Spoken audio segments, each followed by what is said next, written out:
ரிஷபராசிக்காரர்களுக்கு இது வரைக்கும் ராசிக்கு 2வது இடத்துல இருந்த குரு 3வது இடத்துக்கு வரார். பொதுவா 3ல குரு வந்துச்சுன்னா தீதிலாதொரு 3லே துரியோதனன் படை மாண்டதுன்னு சொல்லி ஒரு ஜோதிட பழமொழி இருக்கு.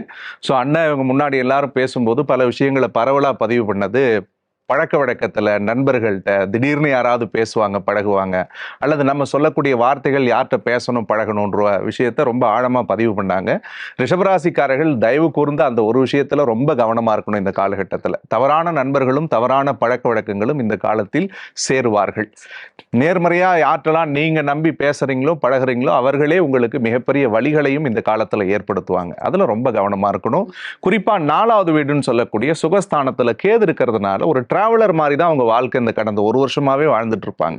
2ல குரு இருக்குன்னு சொல்லி கூட பெருசா நிம்மதியா உட்கார முடியலையே வீட்டுல, அம்மாவோட கருத்து முதல் ஏற்படுது, அல்லது தாயை விட்டு பிரிஞ்சு வாழ்ந்துட்டு இருக்கிறேன், தாய் நாட்டை விட்டு நான் தள்ளி இருக்கிறேன், எங்களுக்கு ஏதாவது சில மாற்றங்கள் ஏற்படாதா அப்படின்னு நினைக்கக்கூடியவர்களுக்கு நவம்பருக்கு பிறகு இந்த குருவினுடைய ஆதிக்கம் என்பது நல்ல பலன்களை செய்யறதுக்கு காத்திருக்குன்னு சொல்லலாம்.